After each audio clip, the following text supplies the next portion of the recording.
కేంద్రంలో కానీ రాష్ట్రంలో ఉండే ప్రభుత్వాలు అనేకమైన హామీలు గుప్పించి ప్రజలను నమ్మించి వారి చేత ఓట్లు వేయించుకొని అధికారం గద్దె ఎక్కడం కూడా జరిగింది. 9 మాసాలు కూడా పూర్తిగా అవసరం. పరిపాలన అస్తవ్యస్తంగా కూడా తయారైంది. మాటలకు మాత్రమే పరిమితమైంది. ప్రచారం చేసుకోవడానికి మాత్రమే పరిమితమైంది. పూర్తిగా కూడా వైఫల్యం చెందింది. వారి వైఫల్యాన్ని కప్పిపుచ్చుకోవడానికి గత ప్రభుత్వాన్నో గతంలో ముఖ్యమంత్రిగా పనిచేసి జగన్మోహన్ రెడ్డి గారిని వ్యక్తిగతంగా విమర్శించడానికే ఈ 9 నెలల కాలం కూడా వెలుబుచ్చినారు తప్ప ఎక్కడ కానీ ప్రజలకు ఉపయోగపడేది కానీ ఈ రాష్ట్రానికి ఉపయోగపడే పరిస్థితి మాత్రం ఎక్కడా కనపడలేదు. అనేది కూడా ఉత్తమ మాయమాటలు చెప్పడానికి, చెప్పిన అబద్ధం చెప్పుకోకుండా ఈరోజు ఇన్ని హామీలు ఇచ్చారు. 6 హామీలు ఇవ్వడం జరిగింది. 6 హామీలతో పాటు ఇతర హామీలు కూడా ఇవ్వడం జరిగింది. పెన్షన్లు కూడా వారు ఇచ్చే మేము పెన్షన్లు ఇస్తామని 4,000 అంటున్నారు, కానీ అది కూడా అందరికీ ఇవ్వడం లేదు. పోయిన గతంలో 64 లక్షల మందికి పైబడి ఉంటే ఈరోజు దాదాపుగా కూడా 1,80,000 మందికి కూడా ఈరోజు పెన్షన్ లేకుండా చేసిన పరిస్థితి. వీటితో పాటు కూడా ఎస్సీ, ఎస్టీ, బీసీ, మైనారిటీ మహిళలు 50 సంవత్సరాల నుంచి 59 సంవత్సరాల వరకు వచ్చిన వారికి కూడా 4,000 పెన్షన్ ఇస్తామన్నారు. వారి ఊసే ఎత్తడం లేదు. దాని గురించి కూడా మాట్లాడడం లేదు ఎక్కడ కానీ. ఏ సంక్షేమం చూసినా పూర్తిగా పోయింది. అప్పుడు చూసినా ఈ రాష్ట్రానికి గత ప్రభుత్వంలో 6 లక్షలు చేసిన ఆయన ఒకమారు బడ్జెట్లో చెప్తారు. మళ్ళీ కూడా బయటకు వచ్చేస్తే 10 లక్షలు 9 లక్షలు కోట్ల రూపాయలు అని చెప్పేసి అప్పుల గురించి గత ప్రభుత్వం పైన విమర్శిస్తారు. కానీ 6 లక్షలు కానీ అంతకంటే ఎక్కువ కానీ అప్పులు చేసి ఈరోజు ప్రభుత్వం ఉందంటే వారు అధికారంలో రాష్ట్రం విడిపోయిన తర్వాత వారు అధికారంలో 2019 వరకు చంద్రబాబు నాయుడు గారు ఈ కూటమి ప్రభుత్వమే అధికారం ఉంది. వారు దిగిపోయే నాటికే 3.5 లక్షల కోట్ల రూపాయలు అప్పు ఉండేదాన్ని మాత్రం మర్చిపోతాం. ఈరోజు దాన్ని సాకు చెప్పి ఈరోజు తప్పించుకోవాలని చూస్తున్నారు. ఇప్పటికే ఈ 9 నెలలు కూడా కాలేదు పూర్తిగా కూడా 1,26,000 కోట్ల రూపాయలు అప్పు తీసుకొని రావడం. ప్రతి మంగళవారాన్ని ఈ ప్రభుత్వం కూటమి ప్రభుత్వం చంద్రబాబు నాయుడు గారు అప్పుల వారంగా కూడా మార్చేసినాడు. ప్రతి మంగళవారం కూడా అప్పు, ఏదో ఒక అప్పుల వారంగా మార్చేసిన ఘనత ఈరోజు చంద్రబాబు నాయుడుకి ప్రతి మంగళవారం కూడా దక్కింది. పోతే పని ఇన్ని అప్పులు చేశారు. అదేనా కానీ వాళ్ళు ఏదో చెప్పినట్టుగా మేమంతా కూడా ఆస్తులు చేస్తామనో సంపద సృష్టిస్తామన్నారు. సంపద సృష్టించలేదు. అప్పులేమో పెరిగిపోతూ ఉంది. ప్రజలకైనా ఏమైనా చేశారు సంక్షేమం దిక్కంటే చెప్పిన మాట ప్రకారం కూడా చేయలేదు. పోతే పోనీ రైతులకైనా పోతే అన్ని వర్గాల ప్రజలు తీసుకొని మోసాలు చేసినారు. రైతులకైనా కానీ ఈరోజు ఈ రాష్ట్రంలో ఏమైనా మేలు చేస్తారంటే అది కూడా చేయలేదు. ఒక 2 మాసాల కిందట మేమంతా కూడా చెప్పాం, అయ్యా కష్టపడి అసలు వ్యవసాయమే చేయాలంటే కష్టంగా ఉంది, పెట్టుబడి కూడా రాకోకుండా పరిస్థితుల్లో ఉంది, వ్యవసాయం వద్దు అనే పరిస్థితుల్లో కూడా ఈ ఆంధ్రప్రదేశ్లో కానీ మరీ ముఖ్యంగా అనంతపురం లాంటి కరువు జిల్లాలో కూడా కష్టపడుతూ ఉన్నారు రైతులు. అప్పో సొప్పో చేసి పెట్టుబడి కూడా పెడితే ఈరోజు వాడు పండించిన పంటకు కూడా గిట్టుబాటు ధర కాలేదు. కేంద్ర ప్రభుత్వం కానీ రాష్ట్ర ప్రభుత్వాలు కూడా మద్దతు ధర పెద్ద ఆర్భాటంగా కూడా ప్రకటించుకున్నారు. పత్రికా ప్రకటనలు చేశారు, ప్రచారం చేసుకుంటున్నారు. కానీ కేంద్రాలు లేవు. ధాన్యం ధర అంటే అప్పుడు 10-15 రోజులు హడావుడి చేసి ఏదో పెంచడానికో ఏదో చేస్తున్నామని చెప్పి అన్నారు. తర్వాత ఎక్కడ కానీ లేదు. ధాన్యం చూసే పరిస్థితి అది. 2000 నుంచి ఇప్పుడు 1800కే ధాన్యం తింటారు. ధాన్యం పరిస్థితి ఇంకా అదే కాదు, రైతులు కానీ అనేకం కూడా శనగ పండించిన రైతులు కానీ కంది, కొర్ర, పత్తి, జొన్న, వేరుశనగ, మిరప పరిస్థితి అన్నీ ఈరోజు ఒక పంట కాదు అన్ని పంటల యొక్క పరిస్థితి కూడా ఈరోజు కూడా ఉంది. వాడేమో పండించిన రైతు కష్టపడే, కానీ ఎక్కడ కానీ గిట్టుబాటు చేయలేదు. ప్రభుత్వం కనీసం వారిని ఆదుకోవాలని చెప్పేసి మద్దతు ధర అయినా కూడా వారు లభించేటట్టు చేయాలా, మార్కెట్లో కూడా చేయాలని చెప్పేస్తే ఏమీ లేదు. ఈరోజు వీళ్ళు పండించిన పంట అంతా కూడా దళారుల పాలైపోతుంది. దళారుల ప్రభుత్వం అయిపోయింది. దళారుల కోసమే ఈ కూటమి ప్రభుత్వం ఏర్పడినట్లుగా ఈరోజు వైరిస్తూ ఉంది. ఒకటి కాదే కాదు, ప్రజాప్రతినిధులకు పట్టలేదు. ఓట్లే వేయించుకున్నారు మొన్నటి వరకు కూడా తిరిగి గ్రామాలు కూడా తిరిగి వారు చెప్పినా, వారు మొరబెట్టుకున్నా కూడా మంత్రులకు కావచ్చు, ఈ జిల్లాకు చెందిన మంత్రులు కానీ, ఉమ్మడి జిల్లాకు చెందిన మంత్రులు కానీ, ముఖ్యమంత్రికి కానీ ఎక్కడ కానీ లేదు. ఏమన్నా రెడ్ బుక్లో రాసుకోలేదేమో రైతులకు ధరలు ఇవ్వాలి, పండించిన పంటకు మద్దతు ధరలు ఇవ్వాలి. లోకేష్ గారు అదన్నా రాసి ఇస్తేనే వాళ్ళ తండ్రి గారు చంద్రబాబు నాయుడు గారు అమలు పరుచుకుంటాడేమో.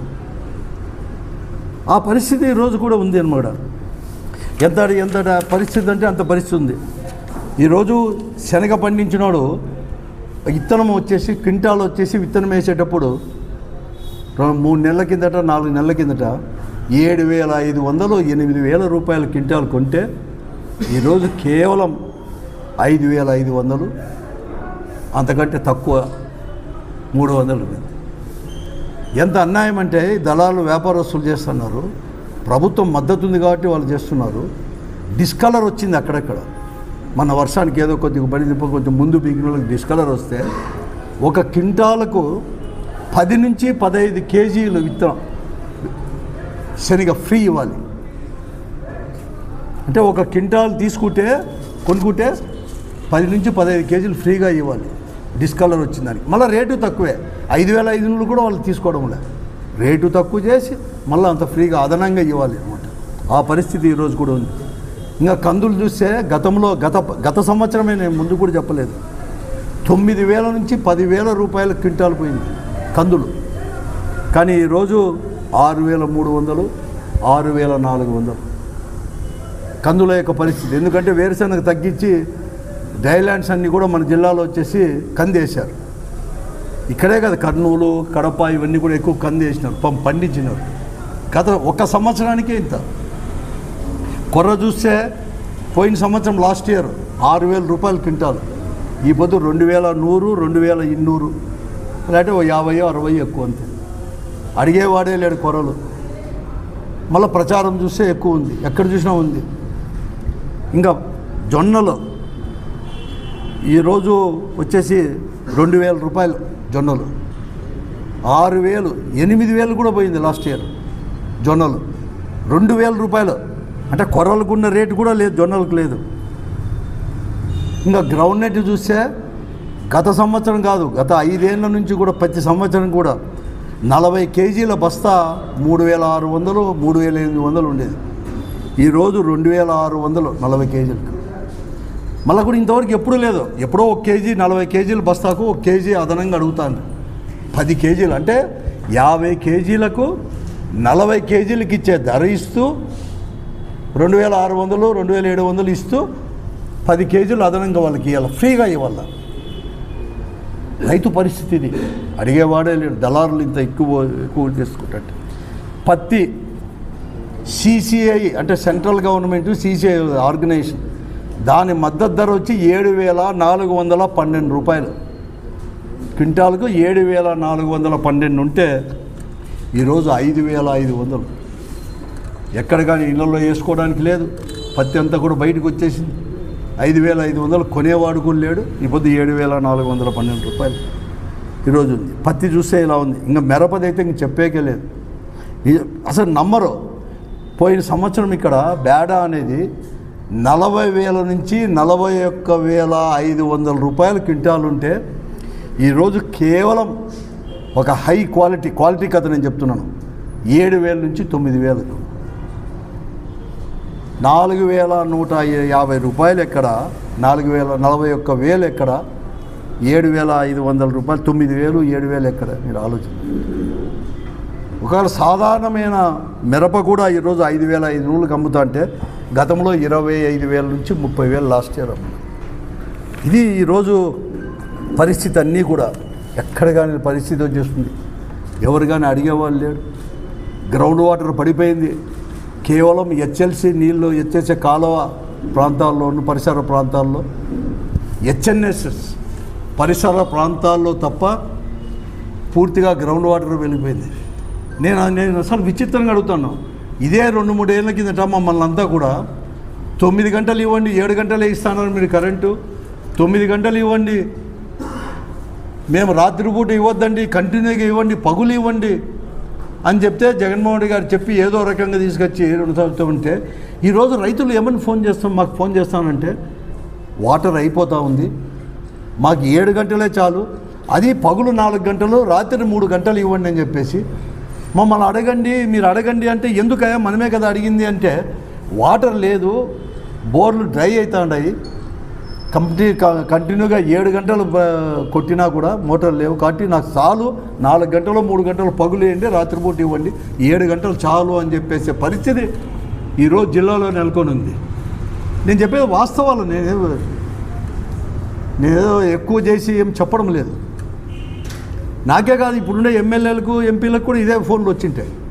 నేనే అడిగాను, ఎస్సీ గారిని అడిగాను, ఫోన్ చేశాను, ఇట్లా వద్దు, నేను ఎంత రైతులంతా వచ్చి అడుగుతున్నారంటే పాపం తీసేసింటే మనకు మళ్ళీ తక్కువ వస్తుంది అని చెప్పేసి ఇవ్వండి 9 గంటలు కంటిన్యూగా అంటున్నారంట. వాడుకుండేవాడే లేకుండా నేను 9 కాదు 15 గంటలు ఇచ్చినా కూడా వాడుకుండేవాడే లేడు. బోర్లో నీళ్ళు వెళ్ళిపోతున్నాయి, కానీ ఎవరు పట్టించుకోలేదు. ఎవరు కానీ, ఒక ప్రజాప్రతినిధి కానీ ఈ ప్రభుత్వం కానీ దళారులకు ఒత్తాసు పలుకుతూ ఉంది. ఫర్టిలైజర్స్ గురించి ఇంకా నేను చెప్పాల్సిన పని, యూరియా అయితే నేను గతంలో చెప్పినాను. అసలు వ్యాపారస్తులకు ఏం ఫర్టిలైజర్ షాపులు ఏమో ఓపెన్ చేయరా? విజిలెన్స్ డిపార్ట్మెంట్ లేదా? అగ్రికల్చర్ డిపార్ట్మెంట్ లేదా? ఈ మైన యూరియా ఫర్టిలైజర్స్ అన్నీ కూడా ఈ మైన ఎన్పీకే కానీ ఇవన్నీ కానీ విచిత్రంగా కూడా బ్లాక్లో అమ్ముకుంటా అంటే వ్యాపారస్తులకు ఎంత పలుకుతుందా? దళారులకు, వ్యాపారస్తులకు ఇదంతా కూడా చూస్తున్నారు. ఒక్క ప్రజాప్రతినిధికి పట్టదు అసలు. కనీసం రివ్యూ చేయలేరా?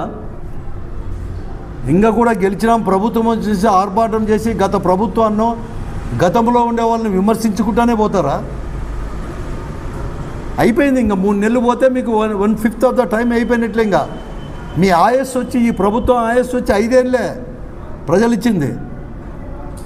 ఇంకా 3 నెలలు పోతే సంవత్సరం అయిపోయినట్లు.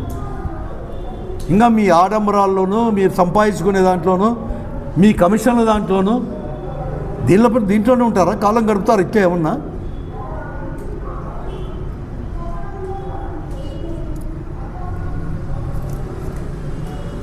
కానీ ఒక్క రివ్యూ మీటింగ్ కూడా జరగలేదు. రేట్లపైన కానీ ఇదంతా కానీ పండించిన పంట కానీ ఈ జిల్లాలో ఇంతమంది ఉన్నారు. అసలుకు పెద్ద అధికారులు ఉన్న అధికారులు కూడా, కలెక్టర్లు, రెవెన్యూ వాళ్ళు కూడా వాళ్ళు పట్టించుకోలేదు. ప్రజాప్రతినిధులకి అంతకంటే కూడా లేదు. విమర్శించడం వెళ్ళిపోవడం తప్ప ఇంకేం లేదు.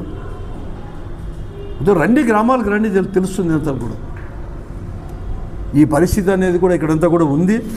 ఇప్పటికైనా కానీ కళ్ళు తెరవండి నేను చెప్తాను.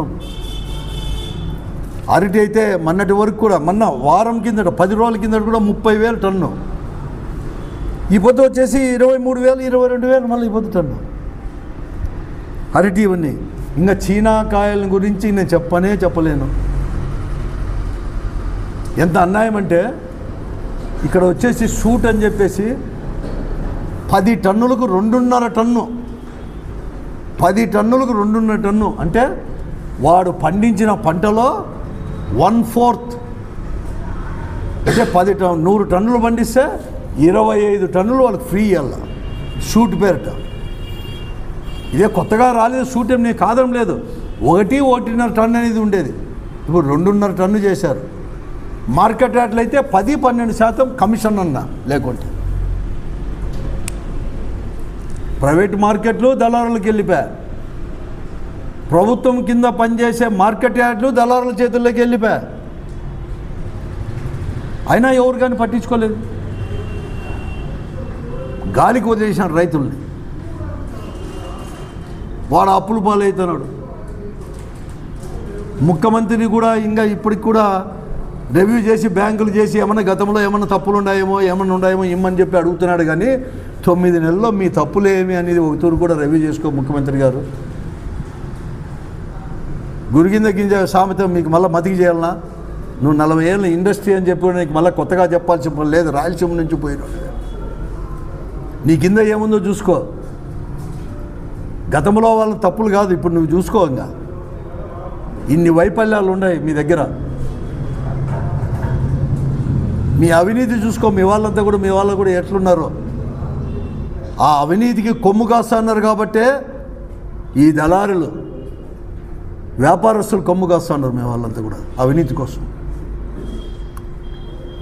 ఏమనంటే మేము ఇన్ని కోట్లు ఖర్చు పెట్టినాం, అన్ని కోట్లు ఖర్చు పెట్టినాం, ఎక్కడి నుంచి తెచ్చేది అంటాను.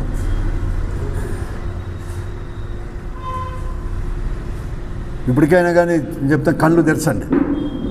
ఈ జిల్లా రైతాంగాన్ని ఆదుకోండి. ఏ పరిస్థితుల్లో ఉన్నామో కూడా అన్నీ కూడా చేయండి. ఎండాకాలం వచ్చేసా, తాగే నీళ్ళ సమస్య కూడా ప్రారంభమైంది. వాటి పరిస్థితి ఏమి రివ్యూ చేయండి. ఈ జిల్లాలో ఇంతవరకు రివ్యూ చేసిన పాపానే పోలేదు అసలు ఎక్కడ కానీ. ఇప్పటికే మండలాలన్నీ కూడా సింగనమల కావచ్చు, నార్పల కానీ, పామిడి కానీ కంప్లీట్గా అప్పుడే వాటర్ కంప్లీట్గా తగ్గిపోయింది. అసలు చెప్తున్నా, ఈ హెచ్ఎల్సీను అందరినీ వచ్చే ప్రాంతం తప్ప అది కూడా ఇంకా అయిపోయా. ఓ నెల పోతే ఇంకా అక్కడ కూడా మళ్ళీ తగ్గిపోవడమే. కనీసం ఏం చేయాలా ఏమి అనేది కూడా కనీసం ఓట్లేసి మిమ్మల్ని ఇన్ని సీట్లు ఇస్తే దానికైనా కృతజ్ఞత కూడా ఏం లేదా మీకు సంపాదించుకోవడానికి ఇచ్చింది. ఇప్పటికైనా కానీ తీసుకొని రివ్యూ చేయండి. అసలు సోమవారం అయితే ప్రతి మండే వచ్చేసి కలెక్టర్ ఆఫీస్లోనూ తాలూకా ఆఫీసుల్లో అందరు కూడా వస్తుంది. డే అంటారు, పాపం కుప్పలు వస్తున్నారు. ఏది కానీ సమస్య ఊరికే అర్జీలు తీసుకోవడము, పంపించడమే. ఏమని అడిగితే చెప్తాన్నారు అందరూ. కానీ కింద ఉండేవాళ్ళు మేమేం చేయాలా, తాలూకా ఆఫీస్ నుంచి పంపించినాం, అన్నీ పోయినాయి, కలెక్టర్ ఆఫీస్లో ఉన్నాయి. వేల ఫైళ్ళు కూడా ఆడే పెండింగ్ ఉన్నాయి. కానీ ఎవరు కానీ ఉన్నత అధికారులు ఫైల్ అనేదే క్లియర్ అనేది చేయకుండా, కలెక్టర్ కానీ, జాయింట్ కలెక్టర్లు కానీ, డిఆర్ఓ కానీ, పరిస్థితి అలా ఉంది ఈ జిల్లాలో. అసలు ఇంతమంది ఉన్నారు 9 ఏళ్ళు. ఎప్పుడన్నా ఒక్క తూరుని రివ్యూ చేశారా మంత్రి? వీళ్ళు కానీ వాళ్ళు కానీ 3 మంత్రులు ఉన్నారు మన జిల్లాలో. మంత్రి హోదా ఉండేవాళ్ళు ఉన్నారు. ఎన్ని ఫైళ్ళు ఉన్నాయి, ఏం కథ, పెండింగ్ ఉన్నాయని చెప్తే అన్నీ ఈ ఫైళ్ళు అంటారే, బయట కనపడతాయి అంటారు. కానీ చంద్రబాబు నాయుడు కూడా ఏ కలెక్టర్ ఆఫీసులో ఎక్కడెక్కడ ఎన్ని పెండింగ్ ఉన్నాయని ఒక తూరన్నా చూశాడా ముఖ్యమంత్రి గారు? కానీ లేకపోతే ఆ శాఖ మంత్రులు ఎన్ని ఎక్కడ ఉన్నాయన్నా రివ్యూ చేసుకున్నారా? కనీసం కలెక్టర్లతోనే జాయింట్ కలిసి ఎందుకు ఇన్ని ఫైళ్ళు పెండింగ్ ఉన్నాయని కూడా అడిగిన పాపానన్నా పోయినారా అంటారు. 9 నెలలు అయిపోయినా కూడా ఎందుకు అంత మీరందరికీ మీకు పదవులు ఎందుకు అంటే నేను